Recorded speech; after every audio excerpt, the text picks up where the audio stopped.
महाभारत युद्ध में सर्वश्रेष्ठ योद्धा कौन है, इस बात को पूछने के लिए सब बर्बरीक के पास गए थे। और बर्बरीक ने एक ही उत्तर दिया। भीम खड़ा था, बोले मेरा नाम लेगा। युधिष्ठिर खड़ा था, मेरा नाम लेगा। अर्जुन बोला मैं भी गांडीवधारी हूं, मेरा नाम लेगा।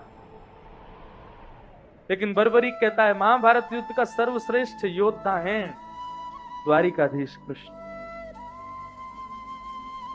अर्जुन, भीम, नकुल, सहदेव, युधिष्ठिर आदि सभी योद्धा, इन सबके मन में भाव प्रकट हुआ।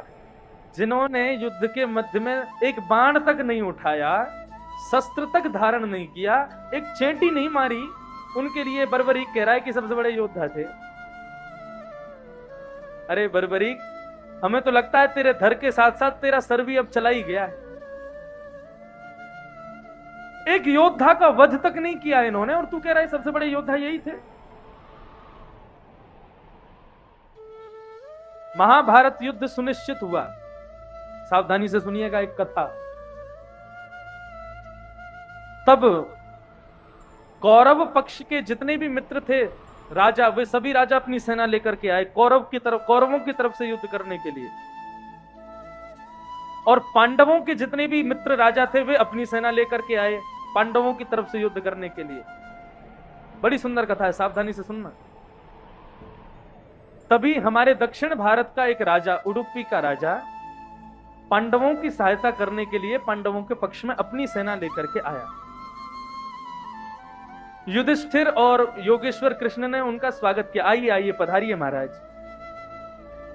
राजा ने आकर के पद स्वीकार नहीं किया, राजगद्दी पर नहीं बैठा, भगवान के चरणों में बैठा। इतना बढ़िया राजा। और भगवान से प्रार्थना करता है, बोले प्रभु महाभारत युद्ध में मुझको सेवा बताइए, मैं क्या सेवा करूं। भगवान बोले सेवा क्या बताएं, मैं अब सेवा तो हो ही रही है, तुम बस अपनी सेना लेके युद्ध करो हमारी तरफ से, और क्या बताएं।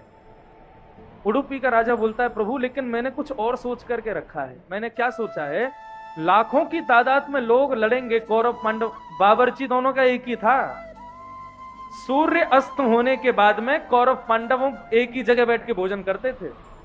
ये प्राचीन काल के हर युद्ध में ऐसा ही होता था। लगभग अधिकांश युद्धों में बावर्ची भी एक ही होता था, वैद्य, जख्मियों को ठीक करने वाला भी एक ही होता था, ये सब एक ही होते थे। तो उडुपी के राजा ने कहा हजारों लाखों सेना यहां पर लड़ेगी प्रभु, पूरे दिन लड़ेगी, थक हार करके रात्रि में शयन करेगी, उस समय सबसे ज्यादा जरूरत होगी उसको भोजन की। यदि आप आज्ञा करें मैं अपनी पूरी सेना के सहित भोजन का काम संभालूंगा। मेरी पूरी सेना भोजन बनाएगी और मैं भोजन का एक मुख्य आधार बन के बताऊंगा आज क्या बनाना है, कैसे बनाना है, कितना बनाना है। भगवान इतने खुश हो गए उसकी बात सुन के, उसको अपने हृदय से लगाया। बोले कि राजन हम तुमसे बहुत प्रसन्न हैं, महाभारत युद्ध के बाद वचन देते हैं तुम्हारे राज्य में जरूर आएंगे। और उस उडुपी के राजा ने महाभारत युद्ध में भोजन संभाला, भंडार संभाला। एक आश्चर्य रोज होता था, रोज हजारों की तादाद में लोग मारे जाते थे, लेकिन रात्रि में जितने लोग भोजन करने बैठते थे भोजन उतना ही बनता था जितने लोग बचे थे, एक भी ज्यादा नहीं और एक भी कम नहीं। हर दिन युद्ध में सेना कम होती चली जाती और सेना के साथ साथ भोजन भी कम। युधिष्ठिर आदि सब इतने प्रसन्न हुए, बोले तुमने इतना भी अन्न बर्बाद नहीं किया राजन, हमें सत्य बताना, ये तुमको कैसे पता चलता था कि आज कितने लोग मरने वाले। अब किसी दिन 1000 मरते थे, किसी दिन 15-15 हजार मरते थे। ऐसा कहते हैं भीष्म पितामह जिस दिन राज्य सेना के मुख्य अधिकी बन के आए थे महाभारत युद्ध में, एक बाण चलाते थे, एक में से अनेक निकलते थे। 10 दिन में जितने कौरवों के लोग मरे, एक दिन में युधिष्ठिर ने पांडवों की उतनी सेना खत्म कर दी, भीष्म पितामह ने। तुमको कैसे पता चलता था कि आज कितने लोग मरने वाले। तो राजा बड़ी अच्छी बात बताता था।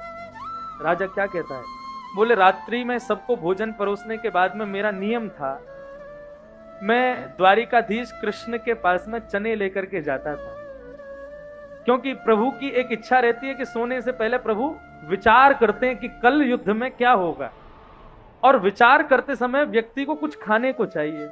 तो मैं चने लेकर के ठाकुर जी के सामने जाता था और चनों को गिन करके लेके जाता था, कितने चने हैं। अब रात भर योगेश्वर कृष्ण उन चनों को खाते थे और पूरे दिन मंत्रणा बनाते थे, कल वो मरेगा, कल वो मरेगा।